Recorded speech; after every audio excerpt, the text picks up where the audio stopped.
My family humiliated me on social media to keep control, so I legally cut them out of my $950,000 year practice and let them spin. I am Julian, a 39-year-old neurosurgeon based in Austin, Texas. Most people hear my job title and instantly picture a life of luxury, status, and country clubs. What it actually looks like is bone dust on your scrubs, alarms blaring at 3 a.m., families weeping in sterile hallways, and the crushing, constant awareness that a millimeter slip of your hand can permanently destroy a human life. It also looks like having a family that treats your hard-earned success like a publicly traded community asset that they own the majority shares in. The climax of my family's delusion happened on a Tuesday night.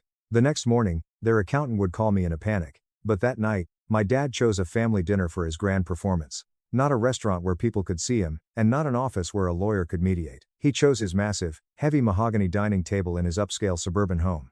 I know it was exactly 8:14 p.m., because I remember glancing at the digital clock on their stove when I walked through the kitchen. I was still wearing my hospital badge from the Lone Star Neurological Institute. I had come straight from a grueling, 14-hour emergency craniotomy. My hands still smelled faintly of chlorhexidine and medical-grade soap.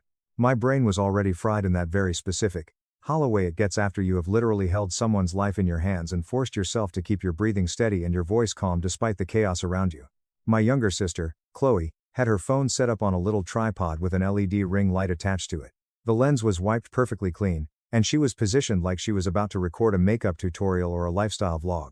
I stopped dead in the doorway, staring at the setup. "You're filming this?" I asked, my voice flat. Chloe smiled, but it was a completely dead, warmthless expression. "Just sit down, Julian." My mom's voice floated from the kitchen island. It was soft, way too soft, the kind of voice you use to coax a stray dog. "Julian, please. Just sit." I walked over and sat down. The wooden chair scraped loudly against the expensive tile floor. My mouth instantly went dry. My hands were freezing, and my brain immediately did what it always does under extreme, sudden pressure. It started counting variables. 3 people. 1 recording device. 1 manila folder on the table. 1 clear exit route behind me. My dad, Arthur, sat directly across from me. He slid the manila folder across the polished mahogany like an executive closing a hostile takeover deal. "Sign here," he demanded. I didn't reach for it. "What exactly is this?" I asked, keeping my hands in my lap. He didn't even blink. "We are legally disowning you. You are a complete embarrassment to this family." The words hit the air like a clean surgical incision. There was no yelling, no dramatic tears, no build-up. Just a sterile sentence delivered as an undeniable fact. Chloe leaned slightly into her phone's frame, making sure the lighting caught her angles. "Say it again, Dad. For the camera." And my dad actually did. He repeated the exact same line, with the exact same inflection, like he had spent the afternoon rehearsing it in the mirror. Mom stared intensely at her woven placemat, like if she just didn't look at me, she could pretend this wasn't happening while still fully participating in it. I let out a single, sharp laugh, though it didn't sound like a laugh at all. "You are seriously doing this on TikTok?" Chloe's eyes flicked to her screen, checking her framing. "People should see who you really are." "Who I really am?" I repeated, genuinely baffled by the sheer audacity. Dad tapped the heavy manila paper with one manicured finger. "You think you are better than us just because you are a surgeon. You think your job gives you the absolute right to ignore your family whenever you please. You have been incredibly difficult." "Difficult?" Mom echoed from the sidelines, saying the word like it was a terminal medical diagnosis. I leaned forward, resting my forearms on the table. "Define difficult, Dad." Chloe's voice went syrupy and condescending. "You set time's boundaries. You don't answer the phone when we call you. You don't give us money when we ask for it. You made Dad look stupid in front of Uncle Richard last month." Dad's jaw tightened visibly. "You humiliated me in my own community." I stared right through him. "I humiliated you because I explicitly told you not to come into my medical clinic and scream at my nursing staff." "It is Times Our Times clinic," he snapped, slamming a hand on the table. Chloe's smile widened into a smirk. "Say it, Julian. Look at the camera and say you understand." I looked down at the first page of the document in the folder. Big, bold, ridiculous letters at the top read, "Affidavit of Disownment." Underneath it was a dense block of pseudo-legal language, stamped and initialed in random places to make it look official. My fingers actually trembled slightly when I reached out and picked up the heavy silver pen Dad had placed next to it. It wasn't fear making me shake. It was a deep, violently cold anger that I absolutely refused to give them the satisfaction of capturing on camera. Mom finally looked up from her placemat. "Read it first, Julian." "No," Dad cut in sharply. "Sign it. We are entirely done waiting for you to grow up and respect us." I kept my eyes glued to the ridiculous paper. "So, this is entirely about control." Chloe scoffed loudly. It's about consequences, Julian. Actions have consequences. My throat tightened. I tasted a faint metallic tang in my mouth, and realized I had bitten the inside of my cheek so hard it was bleeding. I took a slow, measured breath. Okay, I said quietly. Dad leaned back in his chair, looking incredibly satisfied. Good. Chloe's phone captured every single second of it. It captured my exhausted face, my steady hands, the silver pen gliding across the paper. I signed the document without reading a single word of their manufactured nonsense. Then, I looked up at the camera and smiled. It was that small, polite, customer service smile that arrogant people constantly mistake for absolute surrender. There, I said, sliding the folder back across the table. Dad exhaled a heavy breath like he had just won a grueling marathon. Mom's tense shoulders dropped instantly in relief.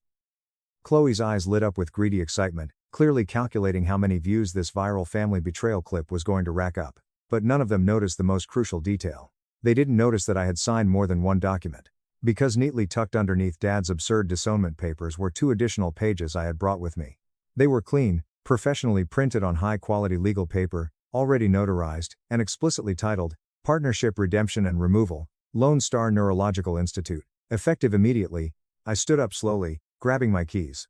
Mom blinked, suddenly looking uncertain. Julian, wait. I picked up my jacket from the back of the chair. No. Chloe called out after me, still perfectly framing the shot. Tell the camera how it feels to finally be cut off, Julian. I paused in the doorway, turned around, and looked dead into her camera lens. Thanks for recording this, I said evenly. I didn't yell. I didn't argue. I didn't throw a tantrum. I simply walked out the front door, got into my car, and before I even pressed the ignition button, I opened an email on my phone from my attorney, Jessica. The subject line read, Executed documents confirmed, filed today. To understand how a family gets to the point of staging a TikTok disownment, you have to understand the foundational dynamic of my household. My dad has always used the word investment when he talks about me. We invested heavily in you, Julian, he would say, treating me less like a human son and more like a high-yield stock portfolio that owed him massive quarterly dividends. The first time I really registered this was when I was 20 years old, just starting my brutal pre-med undergrad program. He had helped cover my tuition because my academic scholarships didn't quite cover the astronomical out-of-state fees. You'll pay this back, he told me one evening in his study. Not just with money, Julian. With absolute loyalty. Back then, I just nodded. I was young, exhausted, and naive. I thought that was just how tight-knit families operated. I thought the pressure was temporary. It wasn't. By the time I hit my surgical residency, the demands weren't about gratitude anymore. They were strictly about access and control. Incident 1 happened in 2017, during my 3rd year of residency. I had just worked a back-to-back 36-hour shift. I dragged myself home, collapsed onto my mattress still wearing my bloody scrubs, and woke up 14 hours later to 19 missed calls from my mother. When I finally called her back in a panic, she didn't ask if I was alive or safe. You didn't show up to Chloe's engagement dinner. She snapped immediately. I was in the OR. Mom, I answered, rubbing my burning eyes. A trauma patient coded on the table. We had to crack his chest. Dad snatched the phone from her in the background. You always have a damn excuse, Julian. It is not an excuse, I pleaded, my voice cracking. It is literally my job. People die if I leave. His voice went ice cold and razor sharp. Family comes first. That became their ultimate, unbeatable trump card. Family comes first. Not bleeding patients, not my physical need for sleep, not objective reality. Incident 2 happened in 2020. My dad casually brought a wealthy golf buddy of his into my hospital lobby like he was walking into a Jiffy Lube. You'll squeeze him in for a consult today, Dad announced loudly in front of the reception desk, making sure everyone heard him commanding a surgeon. I literally cannot do that, Dad, I whispered, pulling him aside. There is a 6-month waitlist. There are strict hospital triage policies. Dad smiled at me like I was a toddler explaining the rules of a board game. Policies do not apply to our family, Julian. When I flat out refused, he leaned in close, gripping my bicep painfully tight, and whispered, "You are going to deeply regret embarrassing me in front of my friends." Later that same week, my clinic manager informed me that my dad had called the front desk, pretending to be a referring physician, trying to extract confidential medical records about another patient. When the manager shut him down, he screamed at her so aggressively she was left in tears. I had to apologize endlessly. I bought the entire staff lunch for a week. I thought the embarrassment would end there. It didn't. Dad didn't hear the word no as a boundary. He heard it as a temporary obstacle to overcome. Incident 3 was the trap. In 2022, I finally took the massive risk of opening my own private practice, Lone Star Neurological Institute, alongside 2 other brilliant surgeons and a small group of private investors. I was drowning in stress. I needed capital for advanced surgical equipment, specialized leasehold improvements, astronomical malpractice insurance, and basic overhead. My dad swooped in with a massive check remarkably fast. "You don't have to go begging corporate banks for loans," he insisted, clapping me on the shoulder. "Let your family handle the burden." I was chronically exhausted. I was proud of my new venture. I was also incredibly naive to think that accepting his financial help didn't equate to surrendering the total ownership of my adult life. The financial help came with dense stacks of paperwork. Dad assured me it was totally standard investor protocol. Chloe chimed in, "Dad is just protecting your assets, Julian." Mom added, "Just sign it, honey, so your father can stop losing sleep over your business." I signed the documents. I was aggressively juggling hospital surgical privileges, a nightmare commercial lease, staff credentialing, and the lingering supply chain issues of a post-pandemic world. I didn't have the energy to fight a war at home. I just wanted peace. That is the universal language of a toxic family. Smooth things over. Don't make a scene, be flexible. We are only trying to help you. For years, I swallowed the abuse. I would answer their demanding phone calls during my agonizingly short 10-minute breaks between surgeries. I would wire money to Dad's account whenever he casually hinted about a cash flow issue. I let Chloe plaster my name all over her fake charity events because she loved introducing herself to influencers as Dr. Julian's sister. I sat silently through agonizing holiday dinners where they discussed my medical practice like it was a shiny toy they had purchased at a store. I slowly watched it affect the way I moved through my own life. I started shrinking in boardrooms I should have commanded. My surgical partners noticed my anxiety, my nursing staff noticed my flinching when my phone rang. I would laugh off my family's obsessive involvement like it was a quirky, harmless dynamic. But it wasn't harmless. It was a calculated lever of control. They controlled my money, my reputation, my access to peace, and my autonomy. By 2025, my practice was booming. The partnership distributions, the exact numbers my dad bragged about loudly at his country club, were averaging $950,000 a year on the books just for his silent partner shares. Dad absolutely loved saying that number out loud. "See?" He would boast to our extended relatives. "Our family built that empire." He never once said Times Julian Times built that. He never acknowledged that Times Julian Times worked 80-hour weeks for that. Julian lost sleep, sacrificed romantic relationships, and missed every weekend for that. He always said, "Times hour." So, when I finally hit my breaking point and started enforcing real, immovable boundaries, they didn't hear, "I am protecting my mental health." They heard, "The asset is disobeying." And in our family ecosystem, disobedience must be swiftly and publicly punished. Update 1. That bizarre dinner wasn't spontaneous. It was a calculated escalation because Chloe had found out I was planning to buy out their shares, and humiliation gets attention, which is her only currency. They thought turning my life into TikTok content would force me back into submission. They just didn't understand that I had finally learned how to play the game, too. If you want to end a cycle of narcissistic abuse, you do not argue. You document, you file legal motions, and you permanently cut the lever of control. The first wave of fallout came fast. It was private pressure, the kind that looks totally reasonable if you don't know the context. Dad called me the very next morning at 6:12 a.m. "Let's talk about this like rational adults," he said, his tone casual, completely ignoring the fact that he had literally disowned me on camera 12 hours prior. "I am in pre-op," I replied coldly. He chuckled, a condescending sound. Always with the convenient excuses, "Julian." I didn't argue. "Email my attorney." I hung up the phone and blocked his number. Mom texted me at 9:04 a.m. "We didn't want it to be like this. Your father was pushed to his limit. Please don't punish us, Julian. We are your family." Chloe posted the video anyway. I knew the exact moment it went live because my veteran scrub nurse, Sarah, looked incredibly uncomfortable when she handed me my morning coffee at the nurse's station. Dr. Mercer," she murmured, avoiding eye contact. My stomach sank like a stone. "What is it, Sarah?" She reluctantly tilted her phone toward me. I saw the crystal clear clip on Chloe's public page. It showed my dad aggressively sliding the folder, my exhausted face in profile, and Chloe's massive, bold text overlay, "When your arrogant brother thinks he's too good for the family that built him." The comment section was already an absolute bloodbath. Thousands of strangers were calling me an ungrateful narcissist. People were actively tagging my hospital's official accounts. Angry teenagers were demanding context and trying to find my medical license number.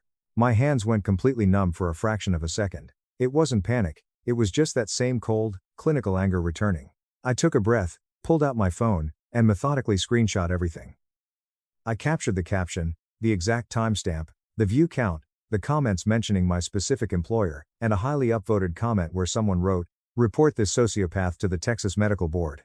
I dropped all the screenshots into a secure folder on my desktop labeled Times Family Defamation 2026. Wave 2 crashed down when they realized I wasn't going to call them crying and begging for forgiveness. Dad physically showed up at my private clinic 2 days later. I was reviewing an MRI when my practice manager, Maya, frantically messaged me on our internal Teams chat. Your father is in the lobby. He is extremely agitated and yelling at the receptionists. I walked out into the pristine, quiet waiting room. Dad was standing with both hands planted aggressively on the front reception counter, looking like he owned the entire building. Julian. He barked loudly, ensuring the 3 patients in the waiting area looked up. We need to fix this mess right now. I kept my voice perfectly even and professional. You cannot be here, Arthur. He sneered, leaning closer. You cannot lock me out of the business that I paid for. I stared him dead in the eyes. What you paid for was fully repaid, with interest, 3 years ago. He smirked, a nasty, victorious look. Not according to the way I calculated the partnership units. The patients were openly staring now. Maya was tense, hovering near the panic button. I didn't engage in a debate. I simply turned to the security guard stationed by the elevators. Please escort this man off the premises. Dad snapped his head toward my terrified receptionist. You only have a job here because of me, I own him. I felt my jaw lock tight. No. They work for me because they are highly trained professionals. Leave my clinic. No. He was escorted out, but he didn't go quietly. He made sure every single person in that lobby heard him scream, "You are going to deeply regret this, Julian." That afternoon, Maya forwarded me an urgent email from our corporate accounting firm, the exact same firm Dad had insisted we use when he first invested. The subject line read, "Urgent. Request ownership distribution clarification." I immediately called my attorney, Jessica, and forwarded her the entire email chain. Jessica's reply hit my inbox 5 minutes later. Julian, do absolutely nothing. Do not respond to them directly. We are proceeding with the executed redemption. I am attaching the legal confirmation and filing proof to the accountants now. Continue to screenshot all harassment and defamation. I didn't scream into a pillow. I didn't post a retaliatory TikTok. I didn't clap back in the comments. I just started documenting harder. I pulled my original partnership agreement from our encrypted cloud drive. I printed it out and grabbed a yellow highlighter. I highlighted the exact obscure clause Jessica had pointed out to me 6 months ago when I first told her I needed an escape route. Clause 14. B. Removal for conduct harmful to the business reputation. Redemption of all minority units upon written notice. Immediate effect upon execution. Dad and Mom weren't doctors. They were just silent financial partners on paper because they had demanded equity when they wrote that initial check. Chloe wasn't even on the paperwork. She just floated around town pretending she was a stakeholder. But my parents' names were legally tied to those units, the percentages, and the distribution rights. They genuinely believed that staging a fake disownment meant they could emotionally discard the inconvenient human son while keeping the highly profitable $950,000 annual distributions. They were catastrophically wrong. Update 2. The practical, financial harm hit them that same week. Marcus, the lead accountant, called my direct office line, sounding incredibly stressed. He asked to confirm a massive distribution transfer, citing something about new routing changes and family directives. I stopped him immediately. What specific directive, Marcus, and from whom? He hesitated, clearly sensing the tension. From your father, Arthur. He called this morning and said he still has executive financial authority over the accounts. I went ice cold. He absolutely does not. Email everything he just requested to me and my attorney immediately. If you authorize a single cent to him, you will be held legally liable. CA. When the financial door slammed shut in their faces, Mom tried a completely different angle. She showed up unannounced at my secure condo building holding a brown paper bag of groceries, trying to pull off some cheesy sitcom apology scene. I made your favorite chicken soup, Julian, she cooed, trying to push past me. I didn't let her step foot inside. I blocked the doorway with my body and kept my voice dangerously low. Mom, this isn't about soup. You know that. Tears instantly welled up in her eyes, turning on like a faucet. Your father is so stressed, Julian. Chloe is getting hate comments now. We didn't mean for the video to go so far. You brought a camera to a dinner to disown me, I stated flatly. Suddenly, Chloe's annoying voice drifted from Mom's pocket. She had her phone on speaker, listening in secretly. Oh my God, don't be so dramatic, Julian. It was just content for my page. I stared down at Mom's coat pocket in absolute disgust. You do not get to call my actual lifetime's content. Mom whispered, frantically wiping away her fake tears. Please, Julian, just sign a quick statement saying you forgot. And there it was. The absolute truth. Their real goal wasn't remorse or repairing our relationship. It was 100% about controlling the public narrative. I asked her one very concrete question. using the exact same tone I use with patients' families when they are aggressively denying a terminal prognosis. Where is the original manila folder Dad handed me at dinner? Mom blinked, thrown off by the pivot. What? The papers, I repeated slowly. Where are they physically located right now? In your father's home office, she answered quickly. Address, room, specific drawer. What is the exact location? She frowned, deeply confused by my clinical calmness. Why does that even matter right now? Because I want a physical copy of it. Chloe chimed in from the speakerphone, sounding highly annoyed. You already signed it, idiot. What now? You're scared of being poor? I didn't acknowledge Chloe. I looked straight into my mother's eyes. Text me a clear photo of the folder sitting in Dad's office. I demanded. Tonight. If you cannot do that, never come to my home again. Mom's face instantly hardened. For one fleeting second, I saw the real, ugly, venomous resentment slipping through her maternal mask. Then she forced the softness back on. You are being so cruel to your family, she whispered. I didn't react. Text me the photo. She turned and left without giving me the soup. That was the exact moment I completely stopped arguing and shifted entirely into execution mode. This wasn't about petty revenge or internet drama. This was about a clean, surgical separation, absolute legal clarity, and a permanent, impenetrable boundary. Because when someone uses public humiliation as a weapon against you, the only safe response is to completely remove their access to your existence. 3 days later, at 8:17 a.m., I got the phone call that confirmed they had finally realized what I had done. It wasn't Dad screaming. It wasn't Mom crying. It was Marcus, the accountant. His voice was tight, high-pitched, and strictly professional. Dr. Mercer, this is Marcus from the firm. We need to discuss an urgent, massive change in the partnership distributions. I didn't correct him when he used the word times need. I just sat down comfortably in my leather office chair, opened my Times Family Defamation 2026 Times folder, and smiled. Okay, Marcus, go ahead. He cleared his throat nervously. We received executed, notarized documents from your legal counsel indicating that your parents' minority partnership units were forcefully redeemed, and their management access was entirely removed. Effective immediately. Yes, that is correct, I said calmly. There was a long, agonizing pause on his end, like he was desperately waiting for me to laugh and say it was all a big prank. When I remained silent, he continued. I am calling because your father is currently in my lobby insisting this is corporate fraud. He says he never consented to a buyout. Yay. I have the notarized execution, I replied smoothly, and my counsel of record has filed the paperwork with the state. Marcus exhaled a shaky breath. He is also aggressively requesting the immediate release of the next quarterly distribution to his personal account. I let that sit in the air for a second. I looked down at my hands. They weren't shaking anymore. They were perfectly steady. That realization surprised me, but it felt incredible. Marcus, I asked gently, what is the current annualized value of the distributions tied to those specific units? He hesitated, typing on his keyboard. Approximately $950,000 annually, based on the clinic's stellar performance last fiscal year. Thank you, I said. Now, I want you to put that exact demand, with that exact figure, into an email and send it directly to my attorney, Jessica. Do not authorize a single transfer. Dr. Mercer, he is threatening to sue us. Marcus started. No, I interrupted, my voice dropping an octave. Email it. Now. No. He did. 2 minutes later, my personal cell phone absolutely exploded. Dad, Mom, Chloe, back-to-back group calls, nasty text messages pouring in, voicemails stacking up like bricks. I didn't answer a single one. Jessica filed the formal legal notice that very same afternoon. It was formal, beautifully clean, devoid of any emotion, and packed entirely with irrefutable facts. And then she did something that instantly escalated this from a petty family squabble into a terrifying legal reality. She sent a massive cease and desist order directly to Chloe and my parents regarding defamatory content connected to my professional medical reputation, specifically citing the viral TikTok video. She didn't make empty threats, she cited severe financial damages.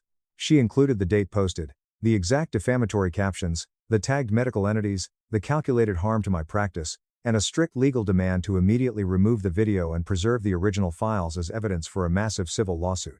Chloe, being an arrogant influencer who thought she was untouchable, didn't remove it. Instead, she doubled down. She posted a frantic follow-up video that night. The new video featured my dad pacing furiously in the background, his face bright red, screaming, "He stole millions from us." Chloe captioned it, "Rich doctors are all corrupt sociopaths. My brother just robbed our family." That was my absolute breaking point. Not because my feelings were hurt, but because she was actively dragging my innocent nursing staff and my vulnerable patients into her toxic circus. The next morning, I walked into my clinic holding a thick, freshly printed packet. It was 20 pages of timestamped screenshots, the specific partnership agreement clauses, the notarization stamps, and Jessica's brutal attorney letter. Maya met me in the hallway, looking pale. "Are we okay, Julian?" she asked quietly. "We are perfect," I assured her, "but we are going to strictly document everything that happens today." At 10:22 a.m.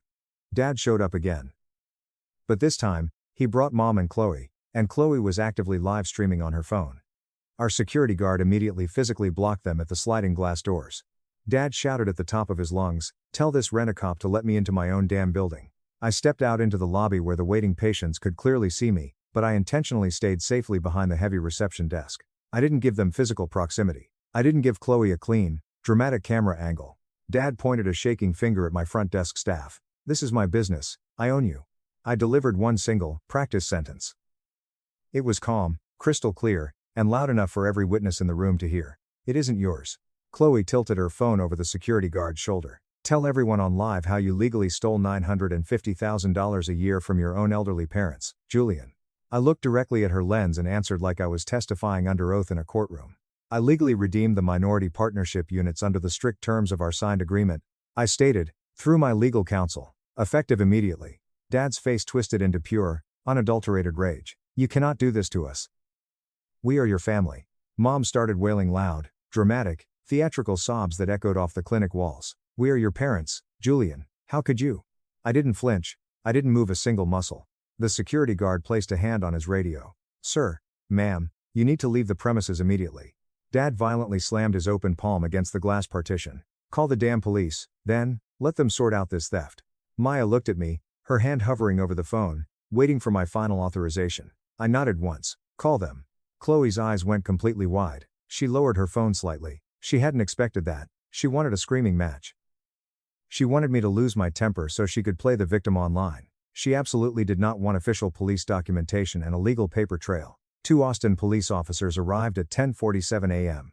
They stepped efficiently between my screaming family and my terrified staff. They asked basic triage questions and stood silently while Dad ranted and raved about stolen millions and ungrateful children. I calmly handed the lead officer Jessica's legal packet and the printed screenshots of the defamation. The officer read through the highlighted clauses for about a minute. Then, he slowly turned to look at my father. "Sir," the officer said, his voice flat, bored, and utterly unimpressed. "This is strictly a civil legal matter. You have been formally asked to leave private commercial property by the rightful owner. If you do not step outside immediately, you will be arrested for criminal trespass." Dad sputtered, his face turning purple. "He is my son." The officer didn't care in the slightest. "Leave. Now." Dad turned to me, his eyes wild and completely unhinged. He hissed, "You did this. You did this to your own mother." That is the ultimate line they always fall back on. "Look what you made me do." I looked at him and delivered the final boundary sentence I had been silently rehearsing in my head for over a decade. "You do not have access to me, my money, or my practice ever again."